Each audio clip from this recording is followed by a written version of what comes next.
अस्सलाम वालेकुम व्यूवर्स, उम्मीद करती हूँ आप सब खैरियत से होंगे। आज की इस वीडियो में हम देखेंगे सीएसएस की टेक्स्ट की प्रॉपर्टी कि सीएसएस की टेक्स्ट की प्रॉपर्टी हमारे पास क्या होती है और इसका सीएसएस में क्या यूज़ है। तो सीएसएस की टेक्स्ट की प्रॉपर्टी हमारे पास हमें बताती है कि हम टेक्स्ट को किस तरह से यूज़ कर सकते हैं और टेक्स्ट की विजुअल अपीयरेंस कैसी होनी चाहिए। तो उसके लिए सबसे पहले आपने अपना वीएस कोड ओपन कर लेना है। वीएस कोड ओपन करने के बाद यहाँ पर मैंने text.html एंड text.css के नाम से दो फाइल्स बना ली हैं। एंड text.html में मैंने सबसे पहले html का स्ट्रक्चर और उसके बाद इसमें मैंने एक डिव ली है, डिवीजन, उसको क्लास दी है विंडो के नाम से। सेकंड डिव को मैंने क्लास दिया मैनी। देन मैंने इसमें एक इमेज ली है, इमेज के बाद मैंने एक आर्टिकल, आर्टिकल के बाद मैंने एक हेडिंग H1 और दूसरी हेडिंग H2 ले ली है। एक पैराग्राफ फर्स्ट लिया है, दूसरा पैराग्राफ सेकंड लिया है। पैराग्राफ को भी मैंने क्लासेस दे दी हैं। फर्स्ट को class they the first and second को क्लास दे दी सेकंड। और उसके बाद हमने यहाँ पे एक एंकर टैग ले लिया और उसके अंदर हमने गूगल जो है वो लिख दिया।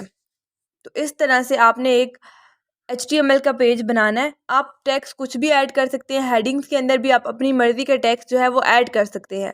और यहाँ पर लिंक भी जो है, एंकर टैग भी आप अपनी मर्ज़ी का लगा सकते हैं, जो मर्ज़ी लगाना हो आपने।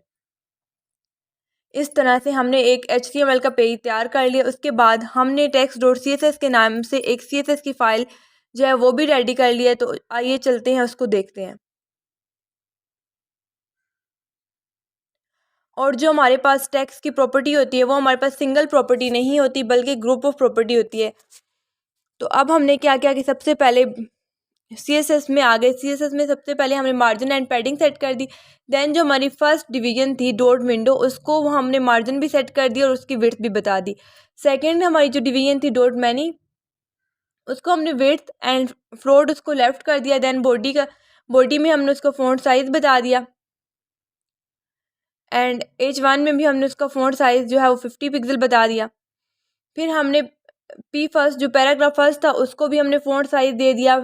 हमारी जो इमेज थी उसको फ्लोट लेफ्ट कर दिया। आर्टिकल के अंदर हमने width, float and padding set कर दी। देन हमारे पास है paragraph second and then H2 heading 2 and then anchor tag A. इन सबको भी हमने यहाँ पर कॉल कर लिए। इन पे हम डिफरेंट प्रॉपर्टीज अप्लाई करके देखेंगे क्योंकि टेक्स्ट की प्रॉपर्टी जो है वो हमारे पास सिंगल प्रॉपर्टी नहीं है बल्कि एक ग्रुप ऑफ प्रॉपर्टीज है, जैसे कि टेक्स्ट अलाइन, टेक्स्ट डेकोरेशन। और हम इन सब का प्रैक्टिकल करके देखते हैं। और जो हमने पेज बनाया ये हमारे पास उसकी आउटपुट है।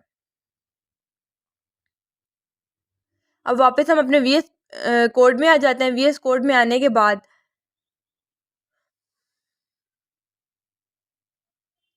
हम यहाँ पे हेडिंग H1 में जो है वो कलर सेट कर देंगे। सबसे पहले तो हम देखेंगे कि अगर हमने डिफरेंट कलर लगाना हो, हर टेक्स्ट पे अलग कलर लगाना हो, हेडिंग पे अलग, पैराग्राफ पे अलग, तो वो कैसे लगा सकते हैं। तो देखिए हमने इसका कलर रेड किया तो इस पे रेड कलर आ गया हमारे H1 पे। अब अगर हमने बॉडी पे कलर लगाना हो जो उसके अंदर टेक्स्ट है मीन्स के पैराग्राफ पे, तो वो कैसे लगा सकते हैं। तो हमने पैराग्राफ जो हमारा लर्न विद वाला पैराग्राफ था उसको भी कलर दे दिया। यहाँ पे उसको कोई भी आप कलर दे सकते हैं। मैंने यहाँ पे उसको ग्रीन कलर दिया है। इसको सेव करेंगे। सेव करने के बाद लाइव सर्वर पर देखेंगे तो ये देखें हमारे पास जो है वो ग्रीन कलर आ चुका है, learn with success on peak.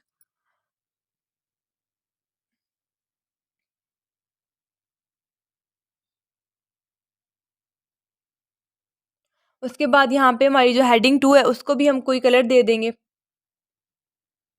मैंने इसको ब्लू कलर दे दिया, आप कोई भी कलर दे सकते हैं। इसको सेव करेंगे और ये देखें हमारे पास जो है वो H2 पे ब्लू कलर आ गया।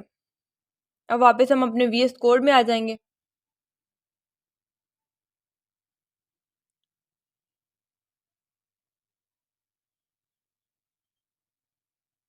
और यहाँ पर सेकंड पैराग्राफ में हम जो है वो लेटर स्पेसिंग की प्रॉपर्टी अप्लाई करेंगे। तो हमने यहाँ पे इसको वैल्यू दे दी 5 pixel. Letter spacing, letter spacing क्या होती है, जिससे लेटर्स के दरमियान में स्पेसिंग आती है। ये देखें हमारे पास learn with success on peak, तो हर लेटर के दरमियान स्पेस आ गई। जितनी स्पेस आपकी मर्जी, आप उतनी स्पेस दे सकते हैं। मैंने 5 पिक्सल दिया। अब हम हेडिंग 2 भी को भी लेटर स्पेसिंग देंगे। तो यहाँ पे मैं 3 पिक्सल लेटर स्पेसिंग दे देती हूँ। सेव किया तो ये देखें इस पे भी हमारे पास जो है वो लेटर स्पेसिंग आ गई है 3 पिक्सल की।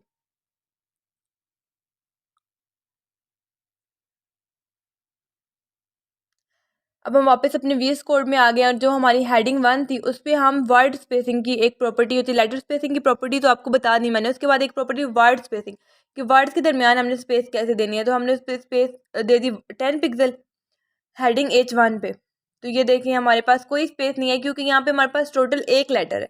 अगर हमारे पास यहाँ पे एक से ज़्यादा लेटर होते तो उस पर स्पेस आती। बेशक आप यहाँ पे स्पेस चेंज, जो स्पेस की वैल्यू है वो चेंज करके देखें तब भी हमारे पास कोई चेंज नहीं आया क्योंकि हमारे पास एक ही वर्ड है। तो इसके लिए हम क्या करेंगे, हम वापस जाएंगे अपने वीएस कोड में। वीएस कोड में जाने के बाद हम यहाँ पे H1 के अंदर कुछ वर्ड्स और ऐड कर देंगे ताकि हमारी लेटर स्पेसिंग की प्रॉपर्टी की आपको अच्छे से समझ आ सके। तो यहाँ पे हमने वेलकम के साथ कुछ वर्ड्स ऐड कर दिए, welcome to success on peak. हम इसको सेव करेंगे।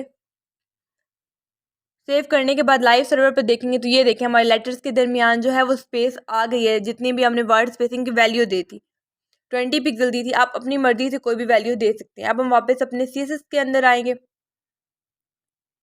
और यहाँ पे फर्स्ट पैराग्राफ के अंदर टेक्स्ट अलाइन की प्रॉपर्टी, लेटर स्पेसिंग भी हो गई, वर्ड स्पेसिंग भी हो गई। उसके बाद थर्ड होती है हमारे पास text align and text indent. तो सबसे पहले हमने किया टेक्स्ट इंडेंट, तो उसको हमने वैल्यू दी 20 पिक्सल। तो ये देखिए टेक्स्ट इंडेंट क्या होता है कि उसको थोड़ा सा राइट पे ले आता है टेक्स्ट को। तो देखिए हमारा जो पैराग्राफ था वो राइट पे आ गया।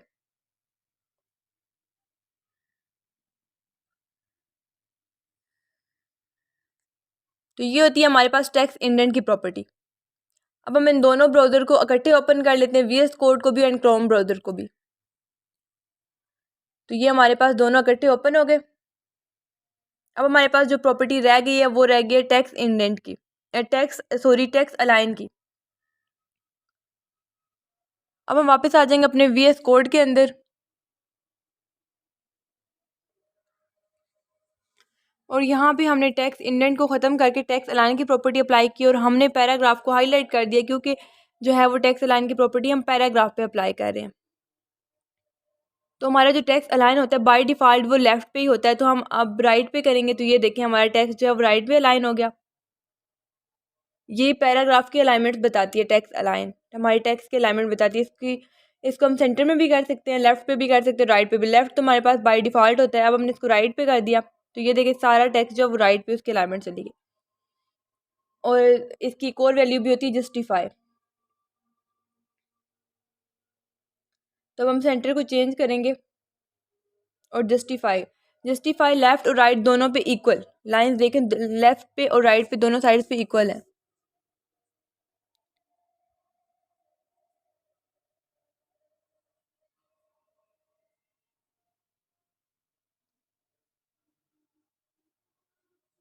अब हम आ जाते हैं अपने VS कोड के अंदर वापस और हम सेकंड पैराग्राफ पे टेक्स्ट अलाइन की प्रॉपर्टी जो है वो सेट करेंगे और उसको हमने सेंटर में कर दिया। और VS कोड में आप देख सकते हैं land with success on peak हमारे पास बिल्कुल सेंटर में आ गया।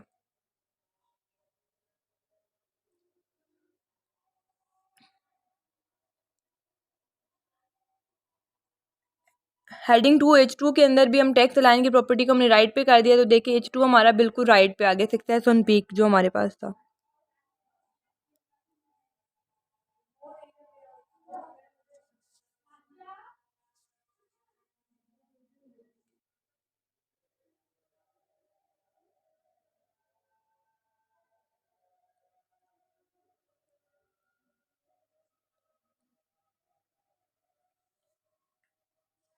अब हमने जो एंकर टैग लिया था उस पर प्रॉपर्टी अप्लाई कर देंगे टेक्स्ट डेकोरेशन की। इसको हमने नन कर दिया तो देखिए हमारे पास गूगल के नीचे जो लाइन थी, लिंक के नीचे जो लाइन थी वो ख़त्म हो गई है। टेक्स्ट डेकोरेशन की प्रॉपर्टी से आप किसी भी टेक्स्ट के ऊपर लाइन ओवरफ्लो कर सकते हैं, लाइन स्ट्राइक थ्रू कर सकते हैं, लाइन जो है वो उसके ऊपर भी ला सकते हैं। अब हम H1 के अंदर टेक्स्ट डेकोरेशन की प्रॉपर्टी अप्लाई करेंगे और यहाँ पे इसको हमने कर दिया अंडरलाइन तो ये हमारा टेक्स्ट अंडरलाइन हो जाएगा। देखिए आप देख सकते हैं हमारा टेक्स्ट अंडरलाइन हो गया। ओवरफ्लो अगर करेंगे तो लाइन उसके ऊपर आ जाएगी, बिल्कुल देखिए लाइन उसके ऊपर आ गया। उसके बाद डॉटेड तो इसके ऊपर काम नहीं करती। लाइन थ्रू तो लाइन बिल्कुल टेक्स्ट जैसे कट जाता है वैसे उसके ऊपर आ गई है। अब हम इस प्रॉपर्टी को ख़त्म कर देंगे यहाँ से H1 के अंदर से।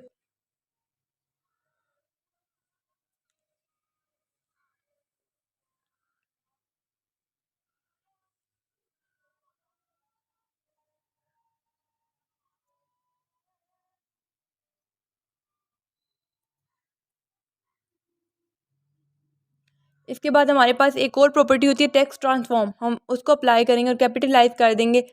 तो इससे क्या होता है कि हमारा जो फर्स्ट वर्ड होता है वो कैपिटल हो जाता है, तो हमारा तो ऑलरेडी कैपिटल था इसलिए कोई फ़र्क नहीं पड़ा। अब हमने लोअर केस जब किया तो सारे जो हमारे टेक्स्ट के सारे वर्ड जो हैं वो लोअर केस में चले गए, स्मॉल आ गए। हालांकि हमारे कुछ वर्ड स्मॉल थे कुछ लार्ज थे, कैपिटल थे। इसको जैसे ही ख़त्म किया तो टेक्स्ट वापस से अपनी पोजीशन में आ गया। अब हमने उसको अपर केस कर दिया तो सारे वर्ड हमारे पास अपर केस में चले गए, कैपिटल हो गए। तो ये होता है हमारे पास टेक्स्ट ट्रांसफॉर्म।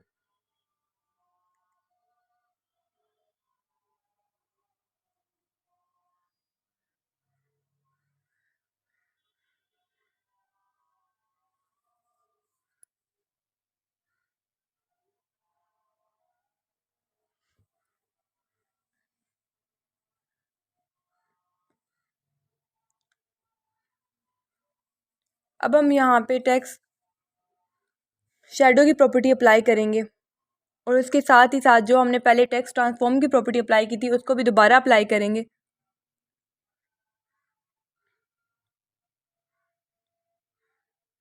और अपर केस में हमने सारे एलिमेंट्स को कर दिया। इसके बाद टेक्स्ट शेडो में हम कोई भी वैल्यू दे देंगे, या मैंने 2 पिक्सल दे दिया, 4 पिक्सल, 8 पिक्सल, कुछ भी वैल्यू दे सकते हैं।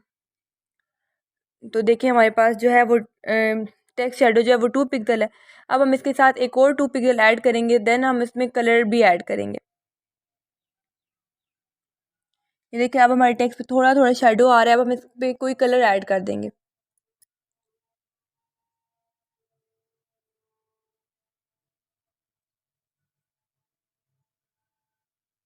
मैंने यहाँ पे ग्रे कलर ऐड कर दिया। अब हम इसको सेव करेंगे तो देखिए हमारे टेक्स्ट में शेड आ रहा है, टेक्स्ट शेडो बन के आ रहा है। अब के साथ हमने इसको थर्ड वैल्यू भी दे दी 5 पिक्सल की, तो देखिए हमारे टेक्स्ट जो है वो टेक्स्ट शेडो आ गया। तो ये होती है हमारे पास टेक्स्ट शेडो की प्रॉपर्टी। उम्मीद करती हूँ आपको आज की इस वीडियो की समझ आ गई होगी। अगर आपको वीडियो अच्छी लगे तो वीडियो को लाइक करें और हमारे चैनल को सब्सक्राइब करें। और अगर आपको कोई भी क्वेश्चन हो तो हमें कमेंट बॉक्स में ज़रूर बताएं।